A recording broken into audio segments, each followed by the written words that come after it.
ఇక ఇప్పుడు ఈ జ్ఞానవాక్యాన్ని చూద్దాం. తాకు తప్పులు తలచకున్నారు, తార్కాణమైతే తక్కువెక్కువ తెలియనేర్తూరు. జోకతోడుత తల్లి పిల్లలు జోడుబాసి అడవులందు, కాకి శోకము చేసి ప్రజలు కాయకసరులు నమలి చత్తురు, చెప్పలేదంటనకపోయేరు అన్నారు. అనగా ఈ జ్ఞానవాక్యంతోని శ్రీమద్ విరాట్ విశ్వగురు వీర బ్రహ్మేంద్ర స్వాముల వారి సత్య సందేశం ఏమంటే, కలిమాయ ఆవరించిన వారు, అనుభవం లేనివారు, వారి జీవితములో జరగబోయే సాధక బాధకాలు, కష్ట నష్టాలు, మంచి చెడులు తలచలేరు, ఊహించలేరు. మరెవరు చెప్పినను వినరు, వారికి తోచదు. అలాంటి కష్ట నష్టాలు, సాధక బాధకాలు వారు స్వతహాగా అనుభవిస్తే తప్ప తెలియలేరు. ఏది మెంచో, ఏది చెడో, ఏది నష్టమో, ఏది కష్టమో అప్పుడు గాని తెలుస్తుంది. ఇక ఈ కలిమాయా ప్రభావం వల్ల తల్లిదండ్రులతో కలిసి ఉండవలసిన పిల్లలు కలిసి ఉండరు, పిల్లలతో కలిసి ఉండవలసిన తల్లిదండ్రులు కలిసి ఉండరు. అన్యోన్యంగా ఉండే భార్య భర్తలు కానీ, స్నేహితులు కానీ, బంధువులు కానీ ఎవరికి వారు విడిపోతారు, ఒకరికొకరు దూరం అయిపోతారు. మానవత్వం లేని మనుషుల మధ్య, అడవిని తలపించే మృగాల మధ్య బిక్కు బిక్కుమనుకుంటూ జీవితం గడుపుతుంటారు కొందరు.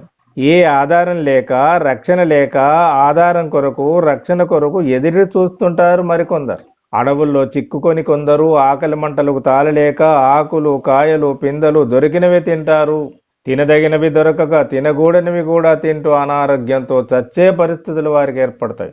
అన్ని లభించి అధికంగా తింటూ అనారోగ్యం పాలవుతారు మరికొందరు. తినదగిన తిండి లభించక అనారోగ్యం పాలవుతారు మరికొందరు. నేను చెప్పిన మార్గంలో నడవండి, మిమ్మలను మీరు కాపాడుకొనండి అని చెప్పుతూ మన ముందు జాగ్రత్త కొరకు శ్రీమద్ విరాట్ విశ్వగురు వీర బ్రహ్మేంద్ర స్వాముల వారు మనలో చైతన్యం కలిగిస్తున్నారు, హెచ్చరిస్తున్నారు. ఇక ఇప్పుడు మరొక జ్ఞానవాక్యం చూద్దాం. కేకవేసియు ప్రాణమిడిచేరు, రాకాసి మోకలు కాకబట్టి కలవరించేరు. ఆకసమ్మది ఎర్రబారును ఆరు మతములు ఒక్కటవును, లోకమందలి జనులు అందరూ నీరు నిప్పున మునిగిపోదురు, చెప్పలేదంటనకపోయేరు అన్నారు.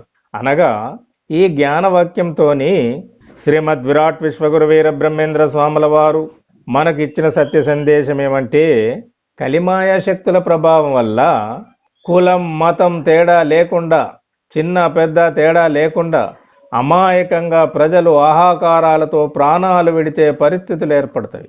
కలిమాయ ఆవరించినటువంటి రాక్షస స్వభావాలు కలిగిన దుర్మార్గులు కొందరు గుంపులు గుంపులుగా చేరి ఒకరికొకరు వెంటబడి తరిమి తరిమి కొట్టి చంపుకుంటారు.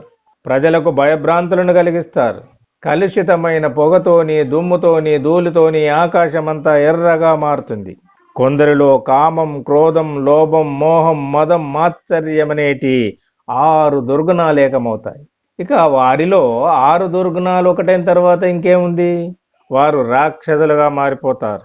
లోకంలోనున్న జనాలనందరినీ నీటిలో, నిప్పులో ముంచి చంపుతారు. అలాంటి వారి వల్లనే నీటి ప్రమాదాలు జరుగుతాయి, అగ్ని ప్రమాదాలు జరుగుతాయి. చివరికి వారు కూడా చస్తారు. ఇలాంటి పరిస్థితులు ఏర్పడతాయి. మీరు భయపడకండి, ముక్తి మార్గం, భక్తి మార్గమును అనుసరించండి, నేను చూపిన మార్గంలో నడవండి, మిమ్మలను మీరు రక్షించుకొనండి అని శ్రీమద్ విరాట్ విశ్వగురు వీర బ్రహ్మేంద్ర స్వాముల వారు మనకు నేనున్నానని అభయమిస్తున్నారు. ఓం శ్రీం శ్రీ గోవింద మాంబాదేవి సమేత శ్రీమద్ విరాట్ విశ్వగురు వీర బ్రహ్మేంద్ర స్వామినే నమః. ఇది విన్నవారందరికీ శుభం శుభం శుభం.